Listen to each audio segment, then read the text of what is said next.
Vamos a grabar.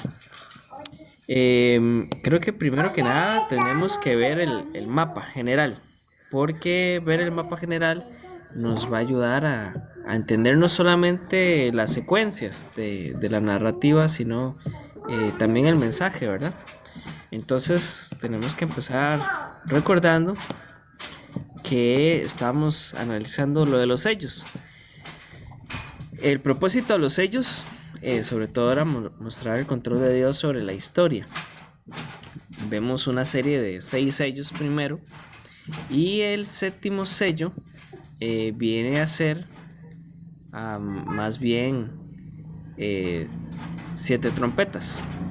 Entonces entramos a entender el símbolo de las trompetas como tal, que eran estas advertencias, por decirlo así, en una instancia de Dios es misericordioso, pero también es justo. Así que nos muestra otro rasgo de la soberanía de Dios. Dios no es solamente soberano de todo lo que pasa en la creación y de la historia, también es dueño de la justicia. Así que nos muestra, ¿verdad?, la severidad de esos juicios inminentes. Y el capítulo 8 pues nos presentó las primeras 4 trompetas. En este capítulo 9 vamos a analizar 2 trompetas más. Y como suele hacer Juan, ¿verdad? Uno está esperando que ya venga una sesión de 7 elementos y ya el séptimo nos diga, bueno, y el Señor regresó, ¿verdad? Pero le suma suspenso, por decirlo de alguna forma, y nos muestra otra instancia y otro paréntesis. Así que el tema de las trompetas, después en el capítulo 10 vamos a ver otro nuevo paréntesis, y la séptima tiene otro matiz. Entonces vamos con eso a entrar primero al texto. Al mismo tiempo voy a tratar de... bueno, si se están sumando varios hermanos, pues bienvenidos. Lo primero que vamos a hacer es recordar los 4 pasos. Vamos a leer el pasaje. Vamos a buscar palabras repetidas, las vamos a señalar. Vamos a buscar en segunda instancia personajes, sus características. Y en la tercera instancia vamos a hacer preguntas al texto, para finalmente pues pensar en una aplicación. Así que, sin más ni más, voy a leerles el texto. Apocalipsis capítulo 9. Dice así: tocó el quinto ángel su trompeta, y vi que había caído del cielo a la tierra una estrella, a la cual se le entregó la llave del pozo del abismo. Lo abrió, y del pozo subió una humareda, como la de un horno gigantesco, y la humareda oscureció el sol y el aire. De la humareda descendieron langostas sobre la tierra, y se les dio poder como el que tienen los escorpiones de la tierra. Se les ordenó que no dañaran la hierba de la tierra, ni ninguna planta, ni ningún árbol, sino solo a las personas que no llevaran en la frente el sello de Dios. No se les dio permiso para matarlas, sino solo para torturarlas durante 5 meses. Su tormento es como el producido por la picadura de un escorpión. En aquellos días la gente buscará la muerte, pero no la encontrará. Desearán morir, pero la muerte huirá de ellos. El aspecto de las langostas era como de caballos equipados para la guerra. Llevaban en la cabeza algo que parecía una corona de oro, y su cara se asemejaba a un rostro humano. Su crin parecía cabello de mujer, y sus dientes eran como de león. Llevaba coraza como de hierro, y el ruido de sus alas se escuchaba como el estruendo de carros de muchos caballos que se lanzan a la batalla. Tenían cola y aguijón como de escorpión, y en la cola tenía poder para torturar a la gente durante 5 meses. El rey que los dirigía era el ángel del abismo, que en hebreo se llama Abadón y en griego Apolión. El primer ay ya pasó, pero vienen todavía otros 2. Tocó el sexto sello su trompeta, y oí una voz que salía de entre los cuernos del altar de oro que está delante de Dios. A este ángel que tenía la trompeta, la voz le dijo: suelta a los 4 ángeles que están atados a la orilla del gran río Éufrates.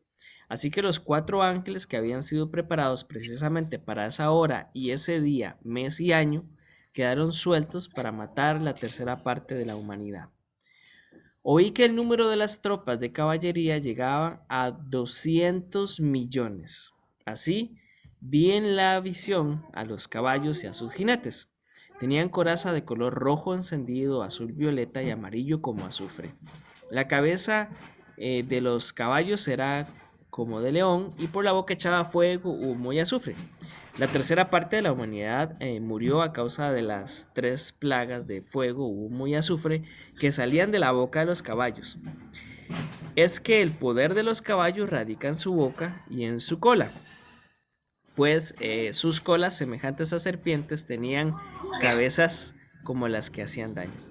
El resto de la humanidad, los que no murieron a causa de estas plagas, tampoco se arrepintieron de sus malas acciones, ni dejaron de adorar a los demonios y a los ídolos de oro, plata, bronce, piedra y maderas, los cuales no pueden ver, ni oír, ni caminar. Tampoco se arrepintieron de sus asesinatos, ni de sus artes mágicas, inmoralidad sexual y robos. Así que ahí tenemos la sección de hoy. Así que me ayudan con el primer paso. El primer paso va a ser, vamos a encontrar palabras repetidas. Eso sería lo primero. De lo más obvio es Ángel. El ángel, dice un montón de ángeles, claro. Lo voy a poner en verde porque son personajes, ¿verdad? Entonces para que ya nos vayamos adelantando en ese. ¿Dónde los vio, don Omar? De ahí, empezando en el primer versículo, Ujú, ujú. y ahí pues empiezan a ser mencionados más adelante. Ok. Quinto ángel, acá, ¿verdad? Perfecto. Y lo teníamos también En, el en el sexto texto, ángel, ¿verdad? Esto es importante, no es tan trascendental quiénes son los ángeles como la función que realizan, ¿verdad? Entonces, su en función el texto, radica en la trompeta. Ajá. En el 14 a este ángel. Claro, este ángel, ¿verdad? Que es el mismo porque es el de la trompeta, ¿verdad? Em, Otra cosa que bueno, otros ángeles que vemos son 4 ángeles acá, que parece ser como los mismos ángeles que teníamos en el capítulo 7, pero estos tienen características distintas. Están atados, ¿verdad? A las orillas del gran río Éufrates. Así que esto es lo que los hace distintos, por decirlo de alguna forma. Y no sé si teníamos otro ángel por acá. Parece que no, ¿verdad? Ujú. Da la impresión. yo no. Ok. Ya, Ok. Otro de las cosas que también se repite es en el final tampoco se arrepintieron. Y aquí también en el 21 tampoco se arrepintieron. Entonces vemos en esta repetición al final del capítulo que el tema de que no se arrepintieron es un tema principal. También parecía, y como Ajá, parecía en el versículo 7, en el 8, ajá. no Aquí sé en si el habrá 7. más. Y después el cómo lo usa mucho, como en el 9 hay dos, como, Sí, exacto. En el 9 en el 10 tenemos también, 2, en el 10 tenemos allí. O y uno. sea, ajá, perdón, en el 7. Esto lo vamos a señalar de una vez, las langostas, ¿verdad? Que es el otro personaje. Y la repetición del cómo y parecía nos da la impresión de que Juan está comparando cosas de su época y su contexto, ¿verdad? Para explicar lo que él está viendo en la visión. Ahora, son cosas que él también dice, bueno, como tal, pero también está reinterpretando muchas otras profecías que después vamos a ver. O sea, cosas que dijeron otros profetas y ahora las va a utilizar esas figuras para referirse también a algo de su época. Ujú. La palabra abismo está en el 1 y en el 11. La palabra Abismo abismo, sí. está en Ok. el 1 y está en el 2. Ujú. Muy bien. 5 meses también. 5 meses está en el 5 y en el 10. Ok. No sé si estará otra vez. 5 meses está aquí. Ujú. Y el otro estaba El en el 5. En el en el 5. 5. Perfecto. Ok, entonces también Juan quiere expresarnos que este tiempo de tortura, por decirlo de alguna forma, está contenido en un tiempo. Y el otro es el concepto del abismo, ¿verdad? Eh, las visiones, aunque claramente no nos muestran como una serie de eventos que uno podría calcular, ¿verdad? Eh, las transiciones Juan las piensa muy bien. ¿Por qué? Porque en el capítulo 11 vamos a ver otra vez del abismo y del abismo sale la bestia, ¿verdad? Va rumbo a la derrota, pero el abismo es uno de los temas principales también del libro de Apocalipsis. Muy bien. Está la palabra pozo al inicio del texto, en el 1 y en el 2. Ajá, exacto. Este es el pozo, el Humarada. pozo, y tenemos humareda, perdón, que Humareda. está repetido, ¿verdad? Muy cerca del pozo. Entonces podemos ver bastante claro la intención de Juan de asociar el pozo con este humo gigantesco como de un horno, ¿verdad? Es un humo que ciega la visión, por decirlo de alguna forma. Y básicamente todo lo que sale de ese pozo son cosas que oscurecen la visión. Entonces después vamos a hacer preguntas al texto, pero esa es muy buena observación. Tierra también. Escorpión. Esto es otra de las palabras claves que no quiero dejar pasar. Eh, tierra acá, ¿verdad? Y Y tierra acá. De la tierra. Ajá. 3. Y el 4, 3 y 4 también creo. En tres. En el 4 se les ordenó que no dañaran la hierba de la tierra. Ajá. Aquí. Ok, aquí es donde podemos ir viendo el tono de las trompetas, ¿verdad? Los primeros 5 trompetas parecían las muy escueta, ¿verdad? La descripción. Estas últimas dos nos siguen anunciando cosas que vienen sobre la tierra, pero se amplía mucho. Entonces, ¿por qué vemos ese cambio? Bueno, porque ahora estamos hablando de seres humanos implicados, ¿verdad? Entonces, castigo directo a seres humanos se extiende en el desarrollo del tema, pero son buenas observaciones. ¿Alguna otra? Langostas, más arriba también. El 3 está langostas. Y en Ajá. el que veas puesto, no la marcaste en el 3. En el 3. Cierto, este se me fue. Lo voy a tratar de poner con un recuadro de color para saber que son otros personajes, ¿verdad? Son otros Y personajes. escorpiones también, escorpión. Ujú. Ok. Escorpión está en el 3 Escorpión y escorpión. y En está en el el 3. 5. En el 3, ajá. Y en el 5. Está en el 5. Ok.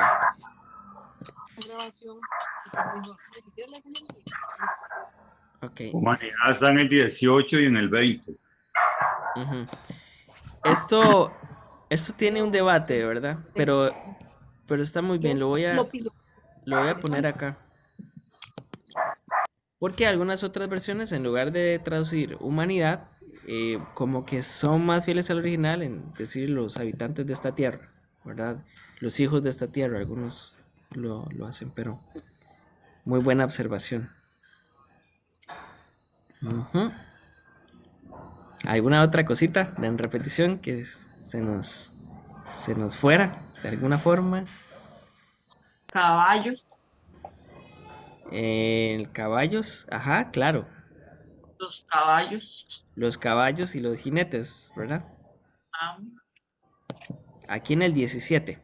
Entonces podemos ver que básicamente lo que tenemos son dos tipos de castigos, ¿verdad? En uno tenemos estas langostas que tienen poder de escorpión y finalmente aquí tenemos otros caballos con jinetes, ¿verdad? Que también tienen su propio poder destructivo. De la boca de los caballos. Los caballos en el 7 lo pusiste. No, es que se me fue. Aquí, caballos. Eso lo sé. Boca de los caballos. Ujú. Ok. Y aquí, caballo, pues parecía. Ah, no, perdón. Estaba pensando en el capítulo siguiente que aparecía cabello, pero no. Está también en el 9 caballos. Y en el 18. Ajá, aquí. Entonces podemos ver básicamente que son muy ordenados estos ejércitos, por decirlo de alguna forma. Vemos que tienen no solamente un orden, sino un potencial destructivo, ¿verdad? Los ejércitos se contaban por el número de sus caballos, entonces esto era muy importante. Okay, también venía aquí en el 17, pero ok, da la impresión que no tendríamos otra palabra repetida. Cola.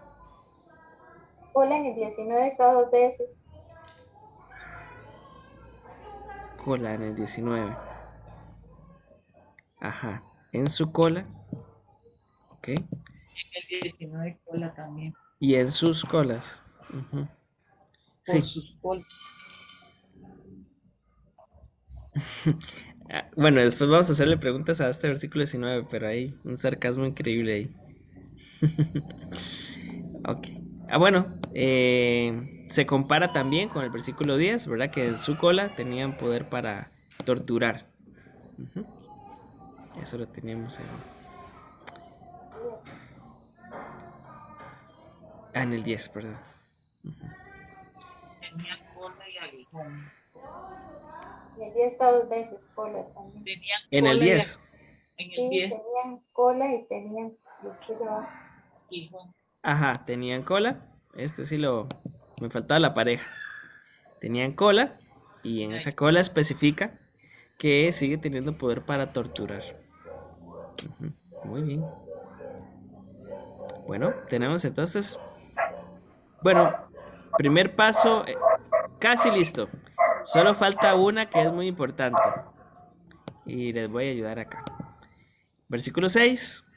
Buscarán la muerte porque desearán morir, Pero no van a poder morir. pero la muerte Aquí, huirá de ellos. no, Este es otro de los temas. Básicamente tenemos dos principales en este capítulo. El sufrimiento y la muerte, ¿verdad? Y el final, el tema de la idolatría. Y aquí hay un sarcasmo, buscarán la muerte y cuando busquen la muerte para huir de la realidad, pero la realidad es que la muerte va a huir de ellos, ¿verdad? Ese es el sarcasmo que hay ahí. Ok, vamos con, entonces, no sé si en el paso 2 nos quedó algún personaje que no hemos marcado. Tenemos estas langostas tipo escorpiones, ¿verdad?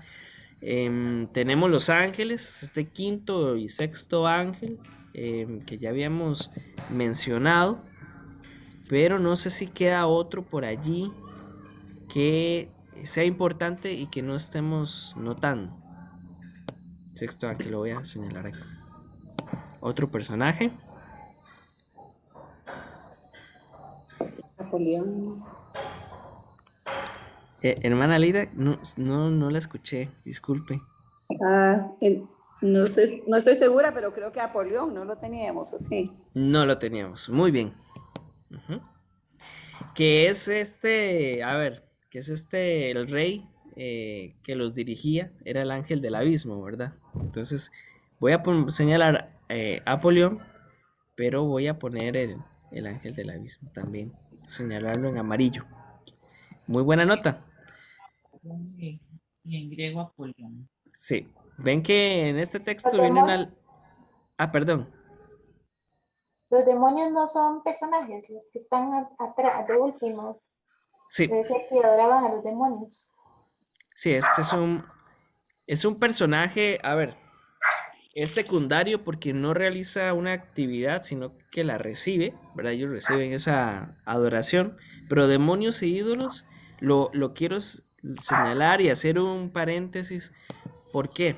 Porque esto nos conecta las cartas, las primeras 7 cartas con el resto del libro. Los nicolaitas querían alabar al Señor y también a los demonios y a los ídolos, en esa versión del cristianismo moderno de la época, ¿ok? Y aquí vemos un castigo por eso. Entonces, aquí sigue ese tinte de no se puede jugar con Dios y con los ídolos, ¿verdad? Entonces, esto es un personaje y después del capítulo 13, pues ahí vamos a ver su destino. Así que es es una buena observación. Ujú. Minor, en el 17-18 dice fuego, humo y azufre repetido. Sí, sí, se me fue. Eso es una buena observación. Viene aquí y venía en qué otro versículo. En el 18. La Ah, boca ajá, estaba Y la palabra plagas también está repetida. ujú, ok. ahí, Aquí, estas 3 plagas. Echaban fuego, humo y azufre. Lo que está haciendo Juan es expresarnos, ¿verdad? Cómo estas bestias vienen desde el mismísimo abismo y eso es lo que traen, fuego, humo y azufre. O sea, vienen de la destrucción y van a destruir. Y por estas 3 plagas, entonces vemos la palabra plagas que aparece acá. Y El 18, esto es clave, ajá, en el 18 y en nada más. el 20. Sí, ok. Al usar la palabra plagas, que es el mismo, es el mismo término en griego y en hebreo, también en todo momento, Juan está conectando también con el Antiguo Testamento, ¿verdad? Con ese éxodo. Seguimos con estos elementos que traemos desde el Antiguo Testamento. Y vamos a ver los paralelos, ¿verdad? Que hay en eso. Y hay uno muy importante, pero ahorita cuando bombardeamos este texto va a ser muy bonito. Ok, tenemos a Polión también como el último personaje identificado. No sé si en sus versiones viene una Q, en la mía sí. Esto nos dice que Abadón y Apolión significan destructor. Entonces, es la explicación de los dos términos, ¿verdad? Y vale la pena preguntarnos después por qué. Pero bueno, no sé si queda algún otro. Si no, pasamos al paso 3, que es el bombardeo a este texto. Me da la impresión que no, que esos son que eso es lo que había. Bueno, si alguno de pronto se le ve alguno otro, pues nada más nos devolvemos. Paso 3, vamos a hacerle preguntas a Juan de Patmos. Vamos a pensar que estamos tomando café con él, ¿verdad? Bombardeamos todo lo que podamos. Entre más preguntas le hagamos al texto, entonces más vamos a poder profundizar. ¿Qué preguntas le harían al texto ahora? ¿Qué es el ¿Quién? pozo de la vida? Perdón, no escuché ninguna de las dos, no sé si. Ya le Discu- pusieron Doyle. Dale. Dice, ¿cuál es el pozo del abismo? Ok, perfecto. Esa va a ¿Quién o ser. qué? ¿Quién o quién es la estrella que cayó del cielo? Sí, este quinto ángel. una, ajá, una estrella. ¿Qué es eso del sello en la frente? El sello en la frente. Esto estaba acá. Ujú.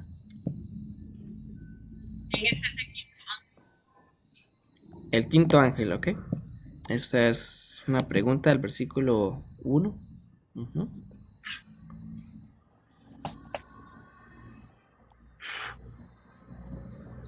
Tenemos 4.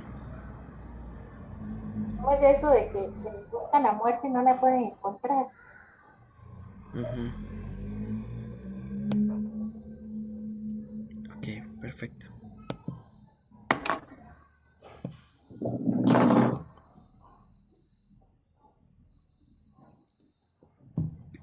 Perfecto. Esta es buena pregunta.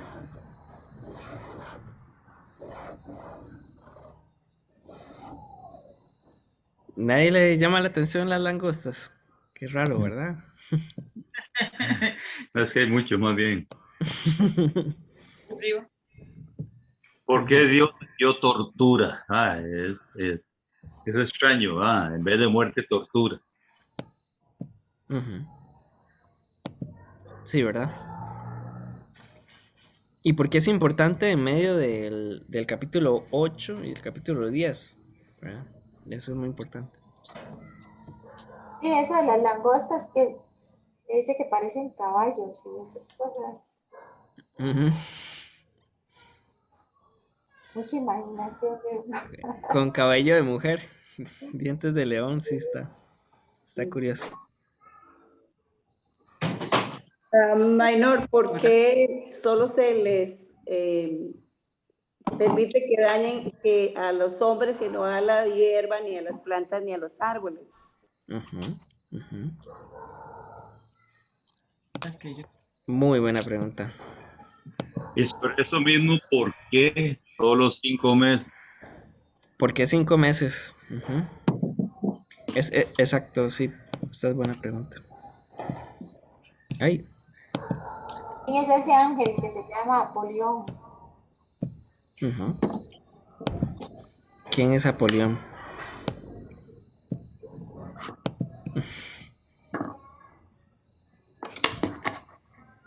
Muy bien. Se nos olvidó un personaje. Oí una voz que salía de entre los cuernos del altar. Esa era la que nos faltaba.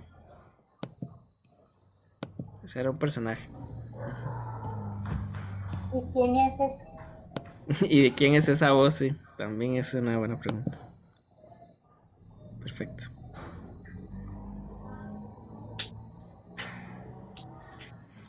¿Quiénes eran esos caballos y esos jinetes?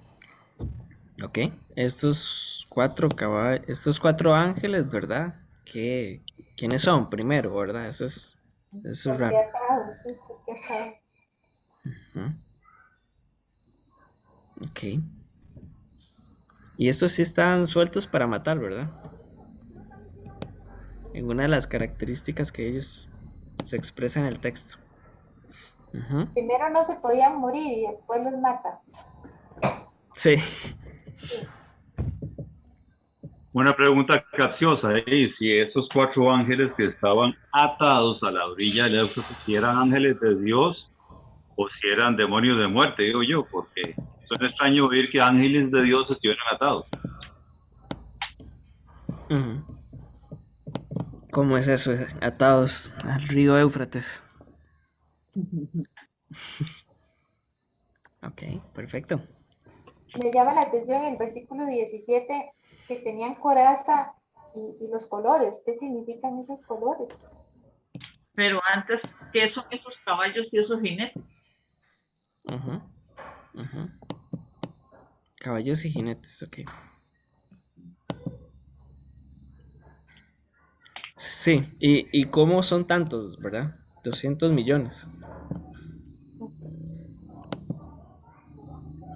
¿Qué implica el que solamente quisiera el Señor mandar a matar la tercera parte de la humanidad?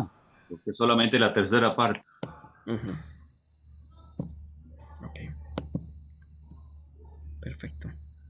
En el 15 está En el 15 y en el 18. eso. Ujú.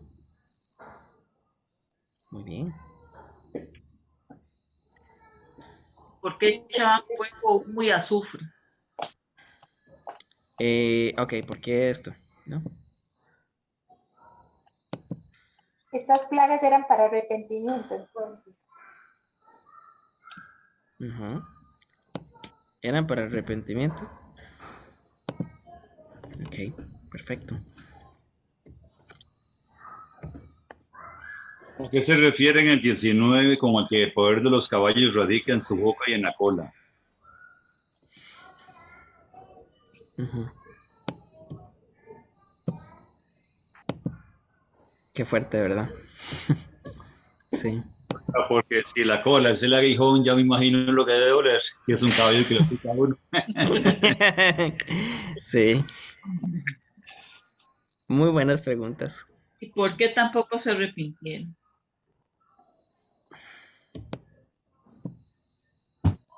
Sí, eso es lo más triste del capítulo para mí. Ujú. Bueno, tenemos 10, 11, 12, 13, 14, 15, 16, 17, 18, 19, 20, 21, 22. 30 preguntas. Vamos a ver si con esta salimos. Ok, A uno por minuto, mi hermano. sí. Ok, vamos volando, ¿verdad? Pero si algo queda, por favor, con toda confianza, nos podemos hablar por interno. Ok. Primero, este quinto ángel, pues este lo habíamos ya definido, ¿verdad? Básicamente en los capítulos anteriores, ¿verdad? Lo que podemos decir, obviamente, es que está cerca del Señor. El Señor va a desatar esto de las trompetas, ¿verdad? Por el clamor de su iglesia sufriente. Entonces, esto es parte de la respuesta a ese clamor por justicia, ¿verdad? Ese capítulo que estábamos analizando de muertos, ángeles, perdón, muertos que se quejan, ¿verdad? Y ángeles que operan esa justicia del Señor. Entonces, eso es lo que sabemos. No podríamos identificarlo más allá de eso. Bueno, vi que había caído del cielo a la tierra una estrella. Escucho como un feedback. Debe ser. Bueno. ¿Qué podemos decir de eso? Esta estrella que había caído del cielo. De todas las opiniones que hay, podemos agrupar en dos opiniones muy respetadas. Están los que creen que esto podría referirse a Satanás, que cayó en el pasado y que permanece caído del cielo. Y algunos dicen que, bueno, si de ser es Satanás, es una interpretación de Isaías 14:12. Otra opinión es que debido al contexto puede ser otro ángel involucrado en el juicio de Dios, ¿verdad? Los ángeles como estrellas caídas aparecen comúnmente en la literatura judía apocalíptica. Así que esas son las dos opciones que hay, ¿verdad? Básicamente. O sea, hay muchas, pero las más respetadas son esas dos. ¿Con cuál nos quedamos? A mí me da la impresión que por el desenlace del capítulo 11, ¿verdad? Que ahí es donde recién empieza a aparecer la serpiente y su ejército principal, la bestia y ellos. Me da la impresión que aquí puede ser un ángel, nada más, que tiene que ver con el juicio del Señor. Pero bueno, es lo otro. ¿Por qué hay esto, cómo se llama? Estas opiniones están divididas. Porque hay ambigüedad en el texto. En el texto el énfasis no está sobre este ángel que ha caído del cielo, ¿verdad? Como una estrella, sino más bien con lo que va a pasar, ¿verdad? Y ahí es donde tenemos que poner la atención. Lo que está ahí clave es que se le entrega la llave, o sea, el Señor es soberano también sobre el pozo del abismo y este ángel no tendría acceso a esta llave, ¿verdad? Si no es por Dios. ¿Y cuál es el pozo del abismo? Bueno, Pablo utiliza el término abismo en Romanos 10, versículo 7, para identificar el lugar de los muertos, ¿verdad? Entonces, muchos años después, pues los rabinos van a utilizar este nombre para decir que ahí es donde se encuentran los no creyentes. Otros términos similares, Seol, Hades. Así que esto es realmente lo que encontramos en el libro de Apocalipsis. Esta referencia a ese abismo, a ese pozo sin fondo, que da la impresión que es como un lugar intermedio de castigo de los ángeles caídos, los demonios, la bestia, el falso profeta y Satanás. Entonces esto es como lo que sabemos, ¿verdad? Es como un lugar intermedio hasta que Cristo pues juzgue, ¿verdad? Que están allí esperando el desenlace, por decirlo de alguna forma. Aquí en el versículo 4 también teníamos una pregunta clave. No sé si en el versículo 3 nadie lo preguntó, pero quiero nombrarlo un poco también. Las langostas, ¿verdad? Con frecuencia son símbolo de la ira de Dios, ¿verdad? Y representaban siempre en la imaginación del judío ese ejército invasor que estaban esperando. Pero una plaga de langostas siempre ha sido la catástrofe más temida en todo Medio Oriente, ¿verdad? No son langostas literales, ¿verdad? ¿Por qué? Porque se les manda a dañar personas, pero no las cosas que generalmente dañan, que son plantas, ¿verdad? Así que muestran ese raciocinio, muestran características que no son propias de ellas, y que em, eventualmente aquí tenemos algo que no podemos interpretar literalmente, pero ¿qué podemos decir? ¿Qué podemos decir? Podemos decir que esto es exactamente o muy parecido a la octava plaga en Éxodo capítulo 10, versículo 12, ¿verdad? Solo que con un sentido mucho más aterrador. Entonces, lo que nos está mostrando obviamente es este Éxodo mucho más sombrío de alguna forma. Ahora sí, en el versículo 4, ¿cómo es que no van a dañar la hierba de la tierra? Bueno, ni ninguna cosa verde. Entonces, podemos ver por el origen que estas fuerzas demoníacas pues tienen límite en sus castigos. Eso es lo primero, ¿verdad? No deben destruir ninguna planta viva, sino que pueden atormentar solamente a estos no creyentes, pero no matarlos, ¿verdad? Porque los creyentes están siendo protegidos por el Señor. Y ahí es donde viene la otra pregunta. ¿Qué tiene que ver con este sello en la frente, el sello de Dios? Bueno, pues el tema de los sellos va a ser muy importante después en el capítulo 11, ¿verdad? Cuando vemos que básicamente hay dos sellos. Está el pueblo sellado del Señor, y la bestia tiene su pueblo y también están sellados. No voy a ponerme a explicarlo mucho, ¿verdad? Más que todo porque se ha especulado mucho de cómo es eso, ¿verdad? De cuál es la forma, el color, y si es un chip, si es una vacuna. Bueno, todo eso lo vamos a explicar después en otra sesión. Pero lo que podemos ver es que para la teología de Juan es muy importante saber que hay una marca distintiva entre un creyente y un no creyente, ¿verdad? Es lo mismo que él estaba expresando en Primera de Juan, es que no hay tres opciones: o eres del Señor o no eres del Señor, no hay término medio. Entonces, lo que vemos acá en el capítulo 4 es que esta instancia de juicio donde se permite que estos poderes de las tinieblas ataquen, no afecta a los hijos de Dios. Entonces, hay mucha especulación en redes sociales diciendo, bueno, el coronavirus es esta parte, y bueno, eventualmente no, porque también hay creyentes que están siendo infectados. Entonces, esto no tiene nada que ver con lo que vemos hoy, ¿verdad? Básicamente lo que él nos está expresando acá es el control de Dios en estas fuerzas demoníacas que no tocan a su pueblo. Entonces, por eso me gusta a mí mucho el libro Apocalipsis, porque nos muestra cómo el pastor de pastores, en medio de un mundo caído con sufrimiento, decepción y persecución, tiene cuidado aún de las fuerzas del mal para que no toquen a sus hijos. Ahora, versículo 5. No se les permite matarlas, sino solamente torturarlas. ¿Qué está pasando aquí? Tenemos que pensar siempre en la intención original del escritor y su audiencia original. Ellos están sufriendo persecución y tortura, ¿verdad? Por ser cristianos. Entonces, ¿qué está queriéndonos expresar esta visión? Que el control del dolor y del sufrimiento está en Dios. Y aunque nosotros pasamos dolor, sufrimiento y podríamos pasar tortura, tiene un producto final, que es confiar en el Señor y amar al Señor. Por eso es que la muerte no es un tema para nosotros, porque es ir a encontrarnos con aquel que amamos. Pero estos poderes del enemigo sí tocan a los que no tienen la marca de Dios, ¿verdad?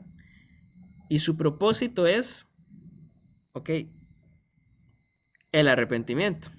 Pero como no hay arrepentimiento, entonces aquí tenemos otra instancia de juicio, ¿verdad? no son eliminados a la primera, sino que aún así tienen un tiempo para pensar y arrepentirse. Vamos a ver después el desenlace. ¿Qué más hay? Bueno, buscarán la muerte, pero no la encontrarán. ¿Por qué? Porque a ellos no se les ha dado autoridad de matar. O sea, vemos que se les ha habilitado a hacer sufrir, pero la muerte huye de ellos. Todavía el Señor abre un paréntesis para que se arrepientan. Entonces vemos aquí dos cosas. Uno, clave y fundamental, el Señor es soberano sobre el dolor. Aún el dolor es una instancia para el arrepentimiento, ¿verdad? Y aún en esto, no queremos ver también como visiones, como cumplimientos literales, sino queremos ver el mensaje pastoral detrás de cada una de estas visiones. Entonces, lo que tenemos que pensar es que estos cristianos estaban siendo torturados, pero al fin y al cabo, esos que los torturan también van a sufrir si no se vuelven al Señor. Entonces ese era el mensaje de consuelo en este versículo. Versículo 7. Y el aspecto de las langostas era, aquí podemos sentir claramente estos ecos de Joel capítulo 2 versículo 4 al 9, ¿verdad? Algunos hablan de que esto puede ser también ese famoso proverbio árabe que decía: las langostas tienen la cabeza como un caballo, el pecho como un león, pies como de camello, cuerpo como de serpiente y antenas como el cabello de una doncella. Bueno,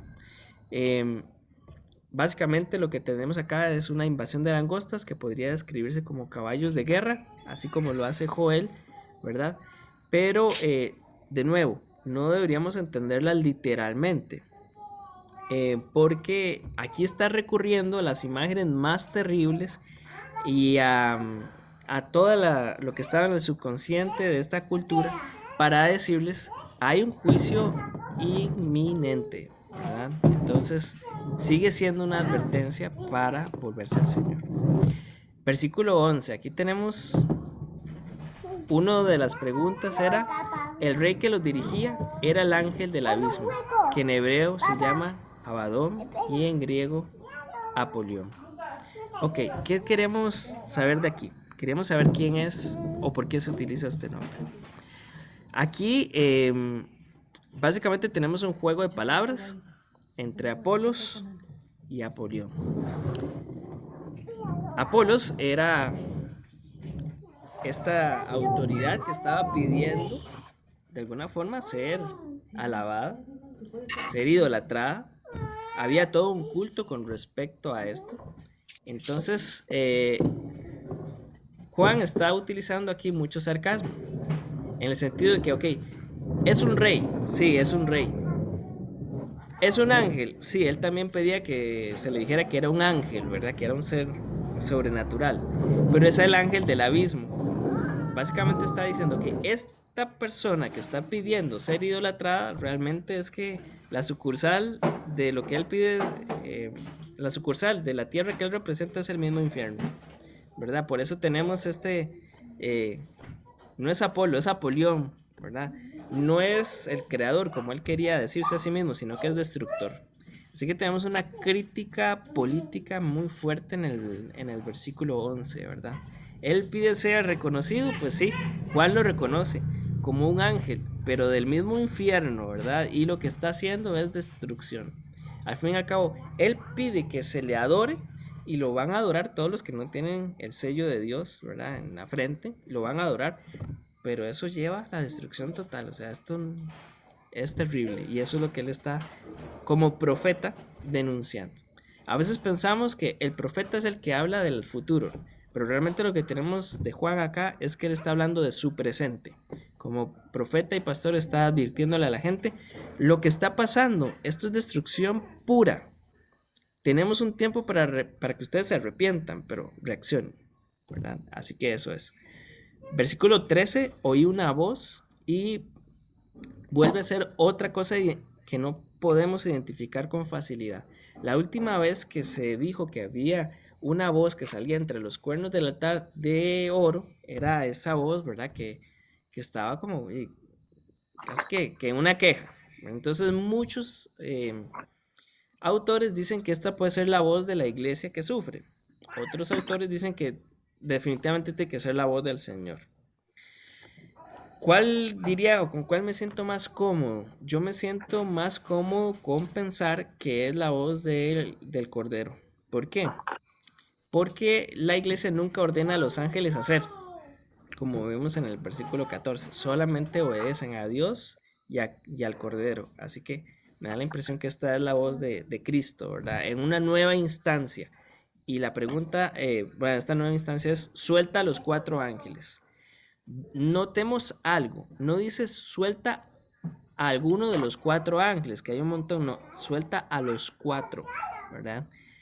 Así que es bastante específico, ese los 4 nos está diciendo que ellos pueden reconocerlo. Juan está directamente hablando a su audiencia, ¿verdad? Y no hay como misterio en esto.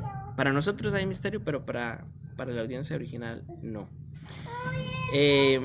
Ahora viene el debate. Muchos dicen que estos 4 ángeles son los del capítulo 7, versículo 1. Bueno, estos tienen 2 cosas diferentes. Uno, están atados, aquellos no.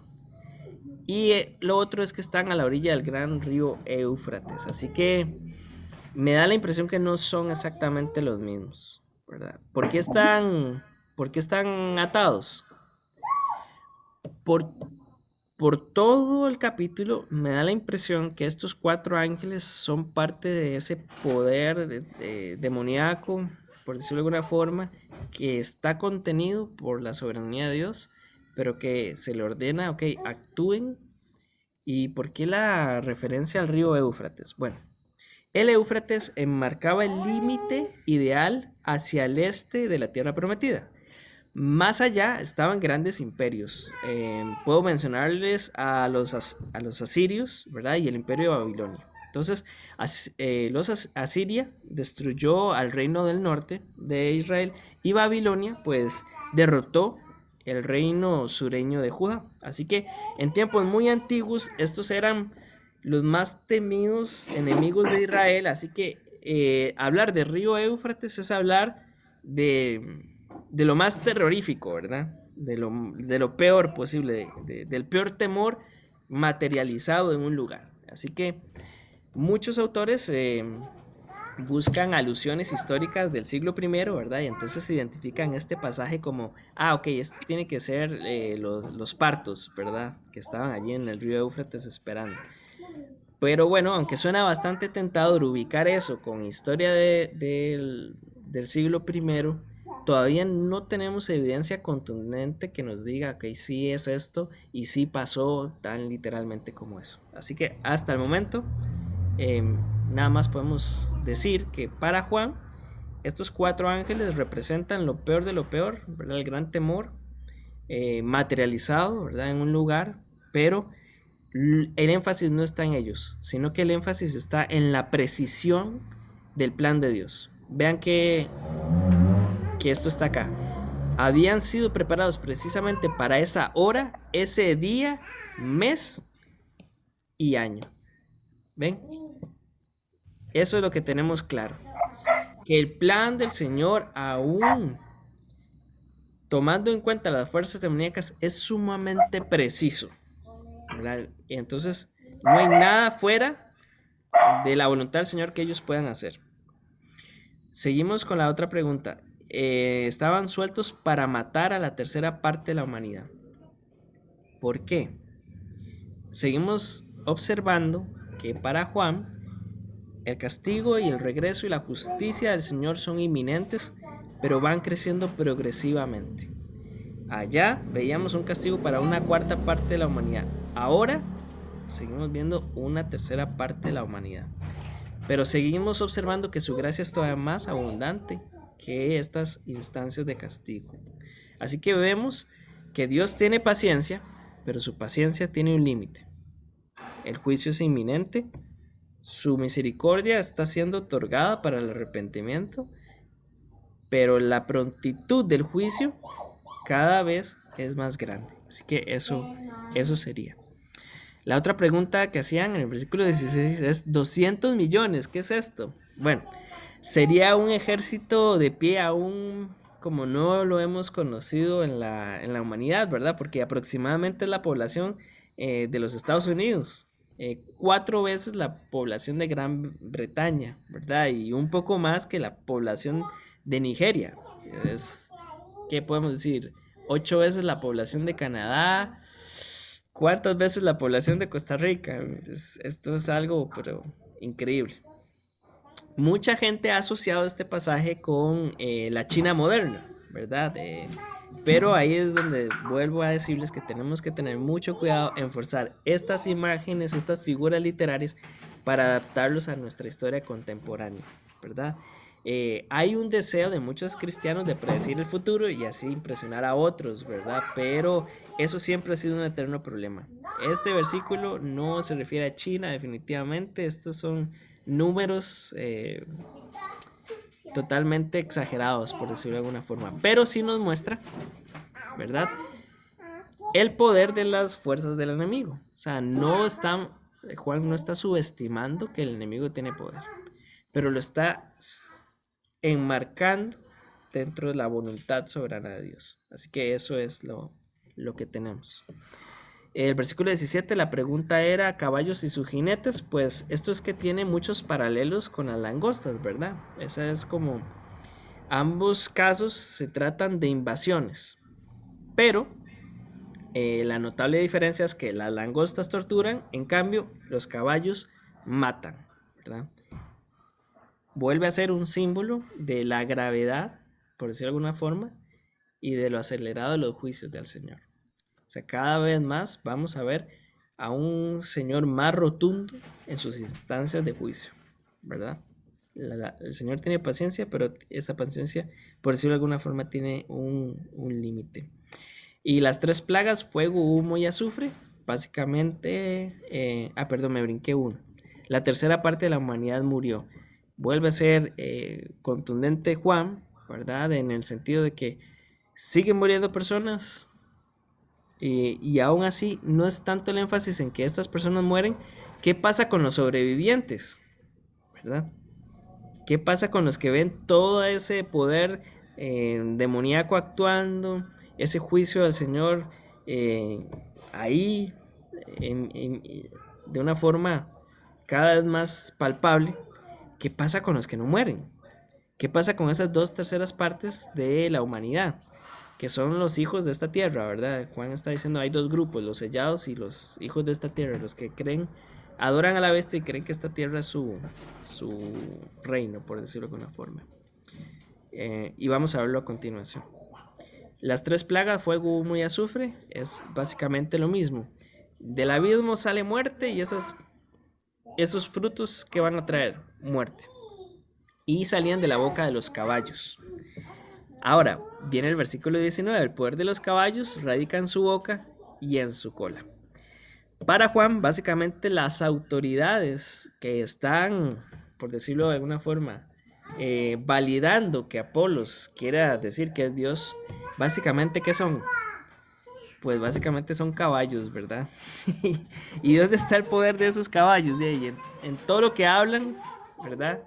Y manejan el gobierno con la cola.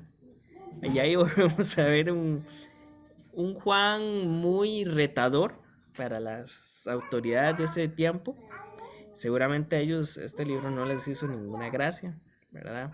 Pero básicamente ellos están sirviendo a la idolatría y eso no le gusta al Señor y por eso es que es bastante sarcástico. Es tan sarcástico este libro que después va a hablar del gran César como la gran bestia, imagínense si es sarcástico, ¿verdad? Pero bueno, el final, el versículo 20 es ¿por qué tampoco se arrepienten? O sea, ¿qué pasa?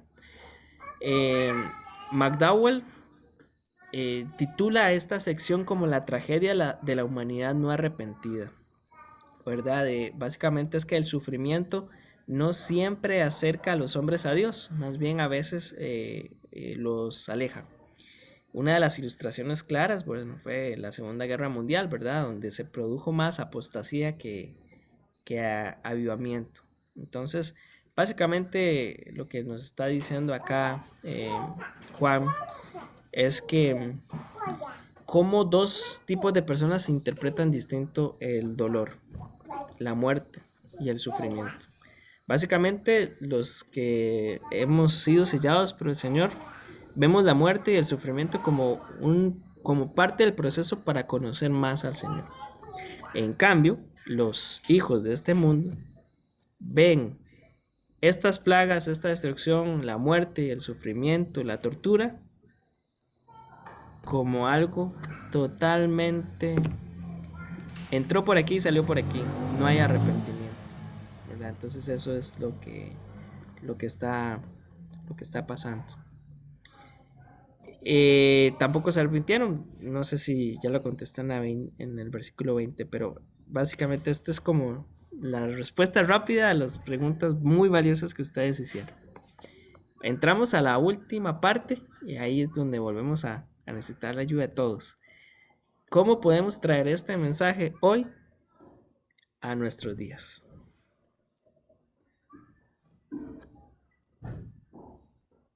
Porque este mensaje sería importante hoy para nosotros.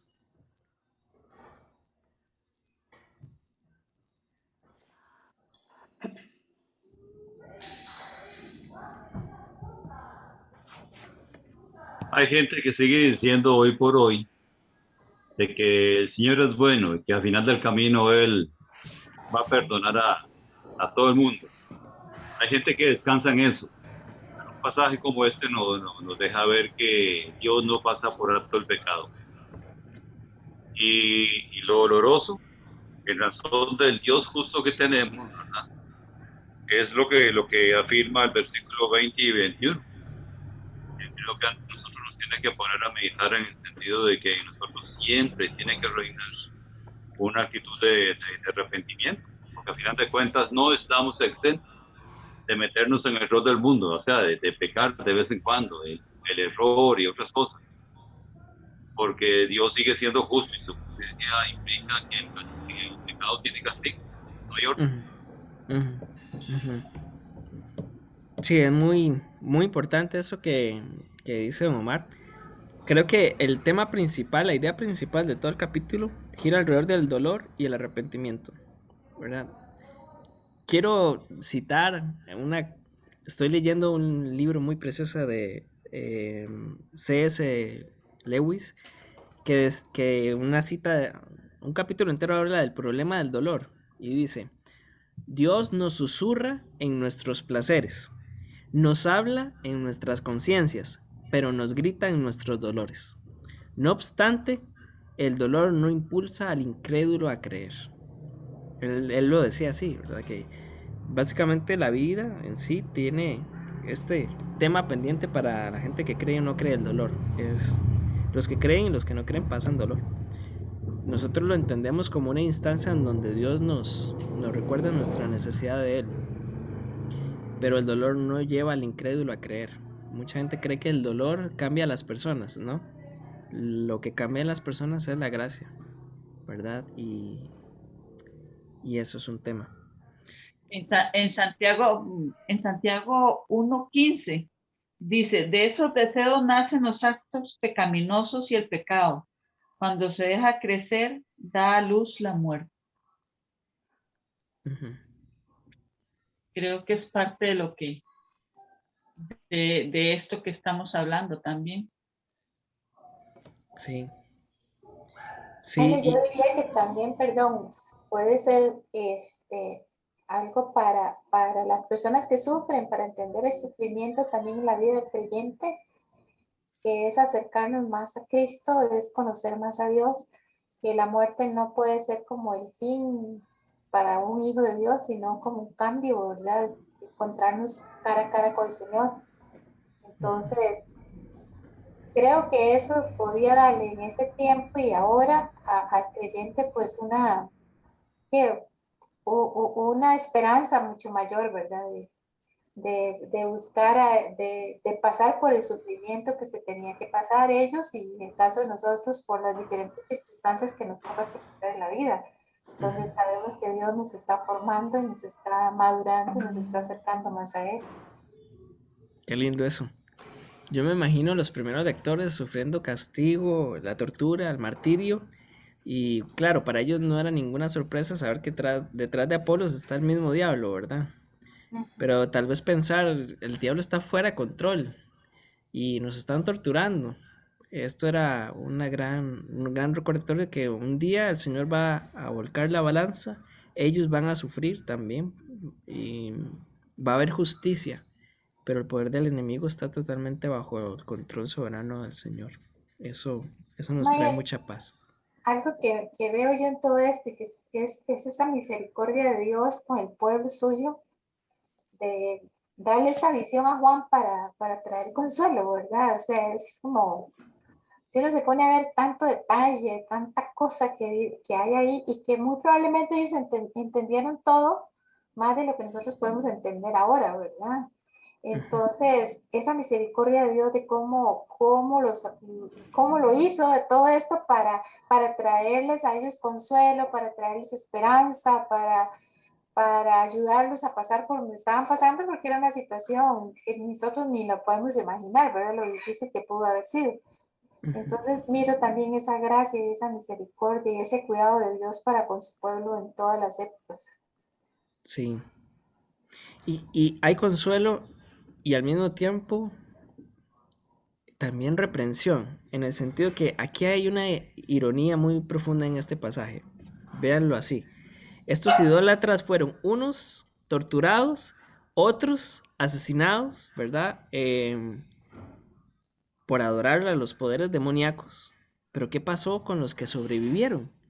Los que sobrevivieron van y adoran como si nada hubiera pasado a esos ídolos.